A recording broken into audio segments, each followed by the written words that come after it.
Halo, selamat pagi, selamat datang kembali di channel saya. Kali ini saya perdana suara keluar, namun kali ini saya masih berada di JPL 105 Mayang. Ini ada papan desa, tertulis Dukuh Mulyosari, Desa Trangsang, Kecamatan Kata. Masih seperti biasa tentang kereta api. Kali ini nanti saya akan berwawancara dengan salah satu PJL di sini, dan nantinya kita akan membahas tentang perkereta apian. Untuk itu tonton terus video selengkapnya.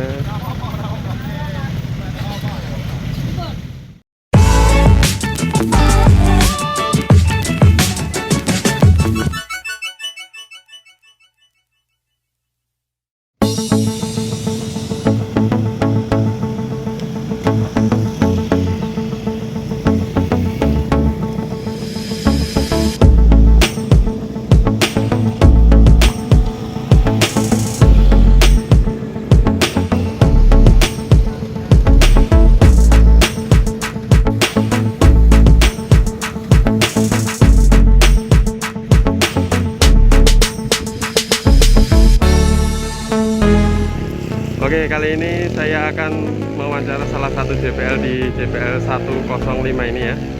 Oke, mari kita samperin. Halo nuwun, Pak. Assalamualaikum. Waalaikumsalam. Nggih. Namine sinten, Pak? Gunadi, Mas. Oh, nggih. Pak badhe nyuwun izin mengke badhe wawancara angsal nggih. Nggih, nggih.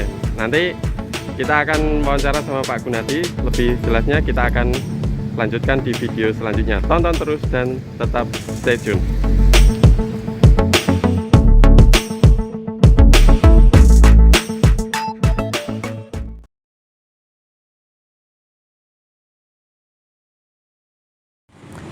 PJL itu petugas jaga lintasan. Untuk tugas pokoknya itu mengamankan perjalanan kereta api, Mas. Dari pengguna jalan. Yang pasti intinya kayak gitu, mengamankan perjalanan kereta api.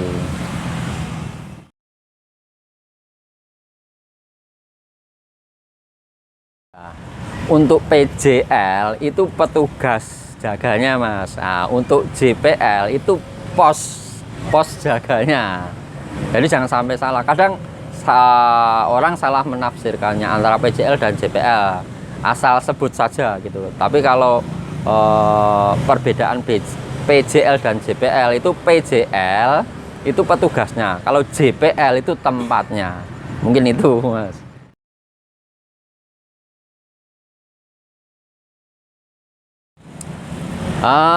Yang pasti dulu mungkin belum ke PJL-nya, Mas. Saya pertama kali ikut itu di regu perawatan. Karena sedikit banyak itu lebih tahu dulu dasar tentang perkereta apian. Setelah ada istilahnya lowongan di PJL, saya coba ikut tes seleksi di PJL. Ketika diterima, didiklat dulu. Jadi didiklat dulu. Jadi sebagai seorang petugas PJL itu harus didiklat, istilahnya sekolah walaupun cuma sebentar. Kalau nanti lulus boleh jaga. Atau mungkin cari lisensi dulu, kayak semacam kayak ini kartu lisensi dari Dirjen Kereta Api, Mas. Kalau nggak lulus ya nggak bisa jaga gitu. Jadi sebelum jadi petugas PJPL emang harus didiklat dulu, Mas, gitu. Ya sampai sekarang kalau misalkan itu kan setiap tahun atau setiap berapa tahun sekali ada istilahnya didiklat refreshing mengenai pekerjaan. Nah, nanti kalau misalkan ada tes lagi, lulus lagi, jaga lagi. Karena ini untuk kita, pegangan kita ketika terjadi sesuatu, itu kita punya lisensi, punya ini. Jadi tidak serta-merta kita asal jaga gitu, Mas. Mungkin sedikit banyak itu.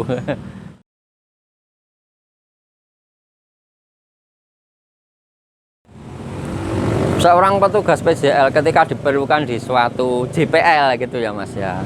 Nah, itu kan ada tes. Kebanyakan itu lulus. Yang penting intinya sehat. Kalaupun misalkan ada tes tidak lulus, ketika nanti ada tes lagi bisa mengulang lagi.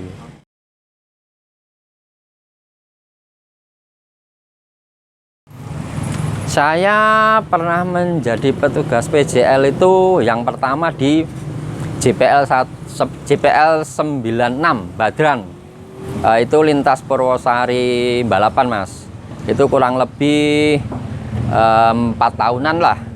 Setelah itu dipindah ke sini di JPL 105 Mayang ini ya kurang lebih ya hampir 4 tahun 5 tahun.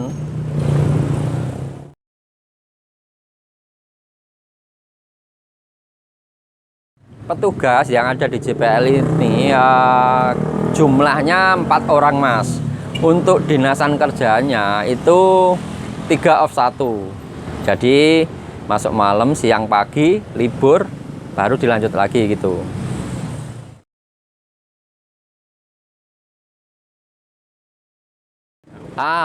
Untuk domisili petugas JPL itu rata-rata disesuaikan domisili, Mas. Nah, tapi tidak menutup kemungkinan jaraknya agak jauh juga. Itu ada 1-2 orang, tapi rata-rata disesuaikan domisili, Mas.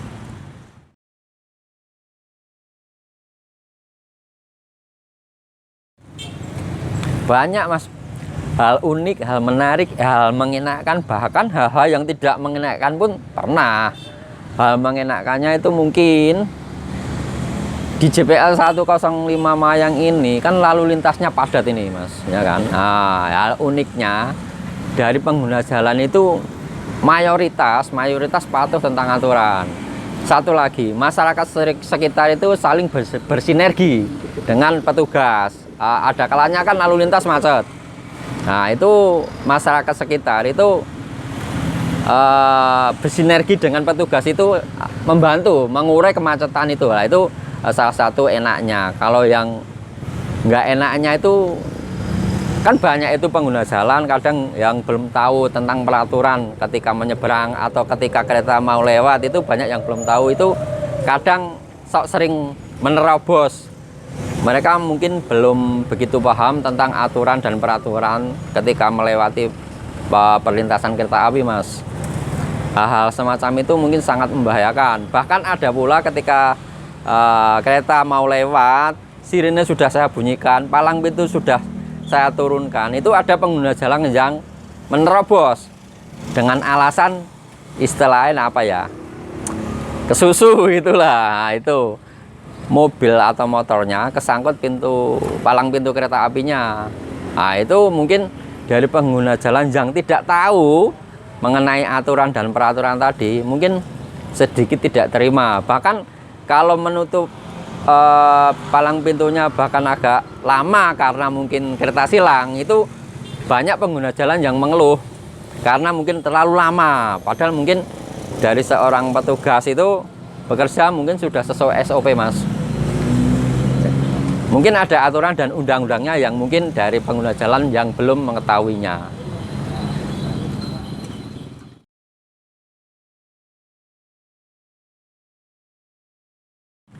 Secara umum, seorang petugas ketika menutup palang pintu kereta ketika kereta akan lewat itu ada SOP dan aturannya, Mas. Nah, itu mungkin secara umum saja, secara garis besar. Seorang petugas akan menutup palang pintu kereta akan lewat itu ketika satu, dapat kabar dari stasiun atau mungkin JPL terdekat. Yang kedua, acuannya. Yang kedua, mungkin jadwal reguler tentang kereta itu. Jadi tidak serta-merta kita asal nutup. Jadi semua ada SOP-nya yang mungkin secara umum saja gitu.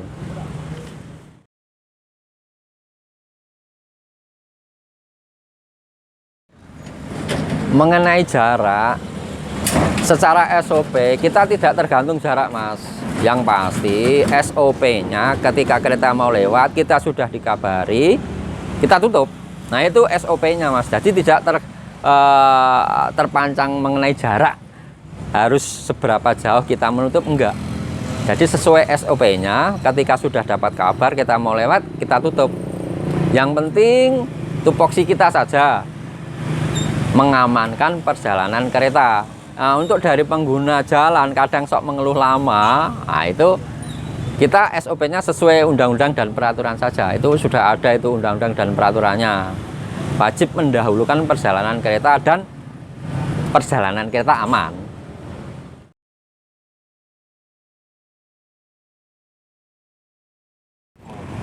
Mungkin pernah dari pengguna jalan itu menanyakan ketika menutup palang pintu itu jaraknya berapa baru ditutup. Acuannya mungkin dari petugas itu mungkin iya, salah satunya jarak. Tapi sedangkan kalau kita acuannya ke jarak, kereta yang lewat itu mungkin ada kereta lokal, kereta jarak jauh, kereta dengan kecepatan tinggi, dan kereta dengan kecepatan sedang.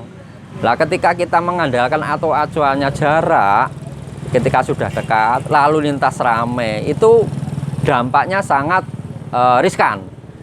Ketika lalu lintas itu yang lewat sangat padat, kita menutupnya berdasarkan jarak terlalu dekat, ketika nanti ada pengguna jalan atau mobil atau motor dan sebagainya mogok, mungkin tidak ada waktu untuk istilahnya menyelamatkan diri, atau mungkin kalau mobil mogok, motor mogok itu untuk mendorong itu tidak punya jarak waktu. Tapi kalau mungkin sesuai SOP, mungkin dari pertama kali kita menutup palang pintu itu ada jarak sekitar senggang waktu 2 atau 3 menit.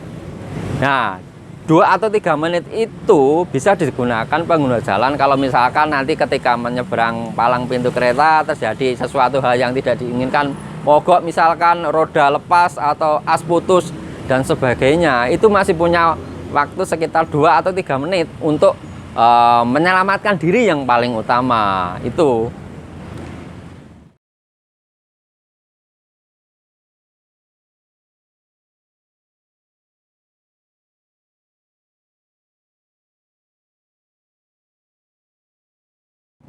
Yang pasti gini Mas, kembali lagi ke prosedur kerja kita. Kalau kita sesuai SOP, kan ada kereta mau silang, tanggung bahkan mungkin selisih 1 menit atau berapa gitu, tanggung istilahnya. Ketika kanan kiri sudah mengabari, palang pintu tidak boleh dibuka, harus benar-benar aman. Nanti kalau misalkan dibuka itu resikonya sangat besar. Jadi seorang petugas itu harus bekerja sesuai SOP. Ketika sudah kanan kiri mengabari, ya sudah ditutup, tidak boleh dibuka. Itu demi keselamatan dan kenyamanan pengguna jalan dan keselamatan perjalanan kereta api, Mas.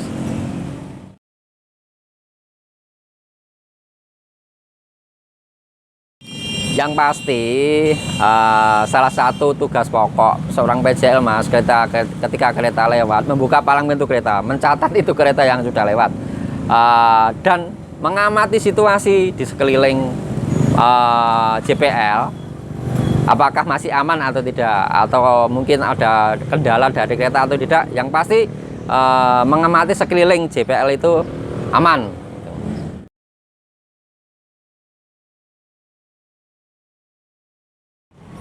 Tentunya ada, Mas, tentang Undang-Undang Perkeretaapian dan Lalu Lintas Angkutan Kereta Api itu. Ya, kalau nggak salah PP 72 tahun 2009, ya kalau nggak salah itu secara garis besarnya saja. Itu ketika pengguna jalan melintasi palang pintu kereta api dan kereta api mau lewat, itu wajib mendahulukan perjalanan kereta api. Mungkin saya ulangi, wajib mendahulukan perjalanan kereta api. Kendaraan apapun. Nah, kendaraan apapun.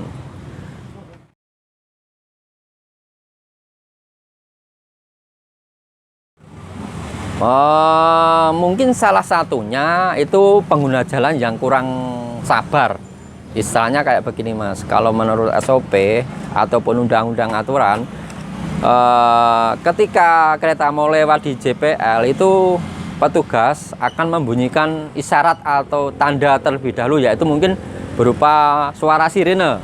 Nah, ketika suara sirene itu terdengar, itu pengguna jalan wajib berhenti. Nah, tapi kebanyakan dari pengguna jalan itu mungkin kebanyakan tidak mengetahui tentang aturan dan peraturan. ketika ada sirene sudah terdengar, itu malah mempercepat lajunya. Dan bahkan mungkin ketika palang pintu kereta sudah malah mulai ditutup perlahan, bahkan masih ada 1-2 pengguna jalan itu yang istilahnya apa ya, nyerobot atau nerobos, karena mungkin alasannya terburu-buru kayak gitu. Ya itu hal semacam itu sangat beresiko. Ketika nanti kereta semakin dekat, pengguna jalan tanpa menyadarinya, lah itu sangat berbahaya, Mas.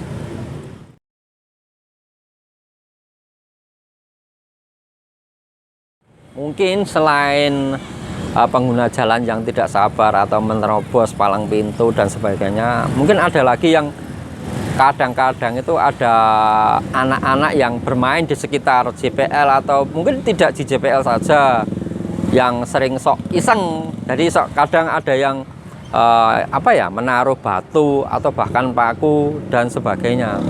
Nah itu kan sangat berbahaya sekali. Efeknya itu mungkin kemungkinan dari roda kereta itu bisa rusak, atau mungkin kemungkinan terburuknya lebih buruk lagi, kereta bisa tergelincir dan sebagainya. Hal semacam itu sangat berbahaya. Tetapi dari keisengan tadi, kadang anak-anak itu mungkin karena ketidaktahuan mereka, jadi ketika ditanya mereka cuma menjawab iseng gitu saja. Nah isengnya itu mungkin sangat membahayakan sekali. Salah satu contohnya mungkin ketika menaruh batu sembarangan atau paku sembarangan, ketika kereta lewat dan batu itu dilindas, kadang batu itu terlontar sendiri dan bisa mengenai JPL, bahkan mungkin kaca bisa pecah, atau mungkin mengenai petugas, atau bahkan mengenai dari orang-orang yang kadang sok sering main hunting dan sebagainya kayak gitu. Jadi himbauan dari petugas itu mungkin jangan sekedar iseng, sekedar kesenangan, tapi membahayakan. Jangan dilakukan ketika menaruh batu atau paku atau benda apapun. Walaupun dalam undang-undang itu sudah ada, ketika menaruh batu, paku dan sebagainya itu ada undang-undang larangannya, dan bahkan ada sanksinya. Mungkin karena kebanyakan belum mengetahui tentang peraturan itu, jadi mungkin bisa melakukan, ya walaupun cuma iseng tapi membahayakan. Mungkin pesannya dari petugas itu kalau bisa jangan dilakukan, karena itu sangat membahayakan.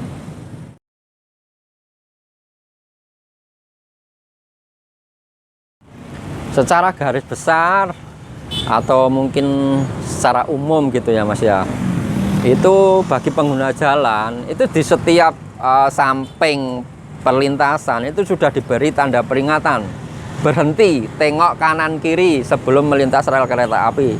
Satu lagi, waspada dan hati-hati, baik itu melintasi palang pintu yang ada pintunya ataupun yang perlintasan liar yang tidak dijaga, harus waspada dan hati-hati.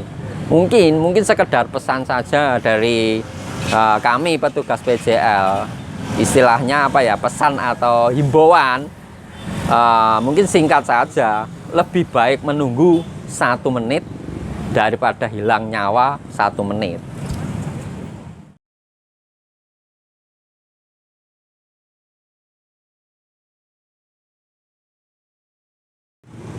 Sering banget Mas, kalau di sekitar JPL Mayang ini sering terjadi kemacetan, karena mungkin jalan di sekitar perlintasan ini kan sudah diperlebar dan sudah halus gitu. Jadi pengguna jalan itu mungkin lebih senang melewati jalan yang besar dan halus. Tetapi ketika melewati perlintasan sebidang kereta api ini kan posisi perlintasannya agak sempit. Nah itu salah satu yang menimbulkan kemacetan, karena mungkin banyaknya pengguna jalan, ditambah satu lagi karena seringnya perlintasan itu dilewati pengguna jalan yang mungkin terlalu banyak. Nah itu jalan di sekitar perlintasan ini menjadi rusak, berlubang-lubang. Nah itu salah satu penyebab salah satunya kemacetan. Nah, gitu. Nah, untuk puncak kemacetan itu biasanya terjadi ketika jam-jam sibuk, jam kerja, jam berangkat kerja, ataupun jam pulang kerja.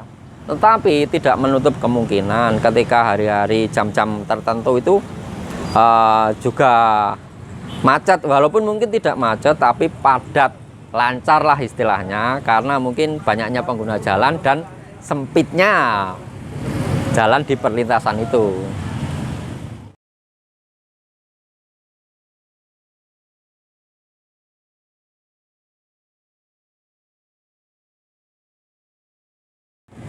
Kalau ketika palang pintu sudah dibuka, nah itu kan biasanya pengguna jalan rame saling mendahului. Nah itu banyak itu pengguna jalan yang tergelincir, bahkan sering Mas. Karena apa? Untuk perlintasan sebidang di JPL 105 Mayang ini kan tidak lurus antara jalan dan rel, jadi agak miring. Nah, untuk pengguna jalan yang belum mengetahui biasanya asal lewat saja. Nah, untuk mengatasi hal semacam itu tergelincir, nah itu sebisa mungkin ketika lewat itu jangan mengikuti kemiringan rel itu. Jadi harus memotong relnya. Jadi pas tengah-tengahnya. Ketika mengikuti rel pasti tergelincir karena posisi rel dengan jalan itu tidak sejajar, miring. Banyak pengguna jalan yang belum tahu dan akhirnya asal lewat saja dan tergelincir. Bahkan sering Mas terjatuh. Satu hari itu mungkin bisa kadang 20 orang, 25 orang sering. Apalagi nek pas hujan licin, nah itu sering terjadi. Tergelincir itu pengguna jalan.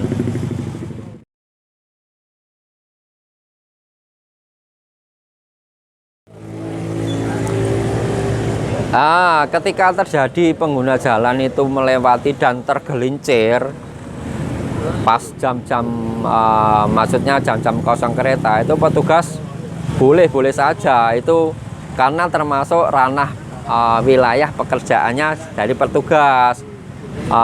Istilahnya apa ya, mengetahui situasi lingkup pekerjaannya itu aman dan lancar. Salah satunya mungkin pengguna jalan itu ketika nanti terjadi jatuh tergelincir ketika jam kosong boleh petugas. Tapi untuk JPL 105 Mayang ini mungkin di awal tadi saya sudah menerangkan bahwa petugas JPL 105 Mayang ini saling bersinergi dengan masyarakat sekitar yang sekiranya membantu lalu lintas di jalan di sekitar JPL ini. Jadi ketika nanti terjadi pengguna jalan tergelincir atau jatuh, dari pihak masyarakat yang jadi supeltas itu bisa membantu, saling membantu dengan petugas PJL-nya itu.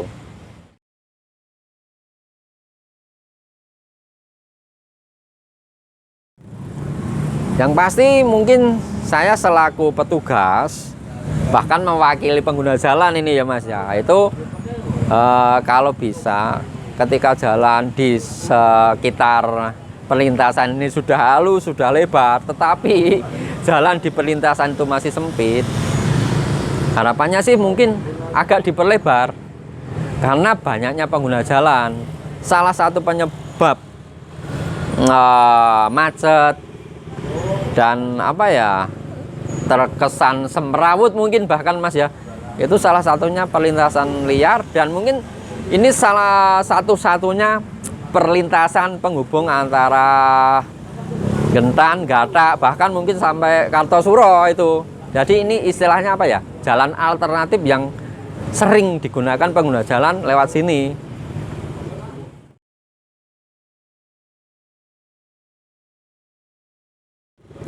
Sebenarnya ada itu Mas, sekitar perlintasan sini tuh ada perlintas liar. Lintas liar itu yang mungkin tidak dijaga oleh petugas, tapi itu kan sangat membahayakan. Nah, beberapa waktu yang lalu itu terjadi sesuatu hal yang tidak diinginkan, yaitu kecelakaan. mengantisipasi, meminimalisir kecelakaan itu dari pihak kereta api, akhirnya menutup lintas liar itu karena mungkin tidak diinginkan terjadi jatuhnya korban lagi. Nah, imbas dari ditutupnya lintas liar itu, semua pengguna jalan melewati perlintasan di JPL 105 ini. Jadi mungkin pas jam-jam tertentu macet, semrawut, nah, kayak gitu, karena mungkin kondisi jalan yang sempit dan karena sering dilintasi ya jadi rusak. Harapannya dari saya petugas, bahkan dari pengguna jalan, kalau bisa diperlebar dan diperbaiki. Mungkin itu, Mas.